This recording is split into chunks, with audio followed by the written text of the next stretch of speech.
Good morning friends. கர்மயோகின் அருளமுதம் 12th chapter நோயற்ற வாழ்வு தொடர்ச்சி. வடநாட்டில் ஒரு ரயில்வே ஊழியர் 35 ஆண்டுகளுக்கு முன் அவருக்கு ஒரு வகையான காச நோய். 40-45 நாட்களுக்கு ஒரு முறை இரத்தம் வாந்தியாக வரும். படுக்கையாக இருந்து மருந்து சாப்பிட்டு சில நாளில் குணமாகும். அன்னையை பற்றி கேள்விப்பட்டு ஆசிரமம் வந்தார். பாண்டிக்கு போக ரயிலில் உட்கார்ந்ததும் தெம்பாக இருந்தது. சமாதி அருகே புதிய பலம் வருவதை பார்த்தார்.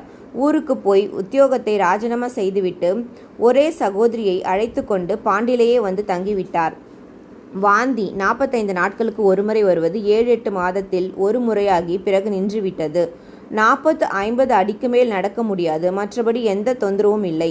சில ஆண்டுகள் இங்கேயே தங்கியிருந்த பின் அன்னையின் பெயரை உச்சரிப்பது, மலர்களின் விசேஷம் ஆகியவற்றை கேள்விப்பட்டு ஆச்சரியப்பட்டு தாமும் அதுபோல் ஏதாவது செய்ய வேண்டும் என்று அபிப்பிராயப்பட்டார். அதன்படி ஒரு நாள் அவர் முடிவு செய்து, 1 நினைவை அன்னையின் பக்கம் முழுமையாக திருப்புவது. 2 சமாதி மலரை வைத்து தியானம் செய்வது. 3 1 மணிக்கு ஒரு முறை, அதாவது மணி அடிக்கும் நேரத்தில் தவறாமல் அன்னையின் நினைவு கூறுவது என்ற 3 முறைகளையும் ஏற்றுக்கொண்டு அரை மணி தியானம் செய்துவிட்டு போனார். மறுநாள் வந்தார். நேற்றைய தினம் எனக்கு புத்துயிரும் புத்தெம்பும் வந்தது.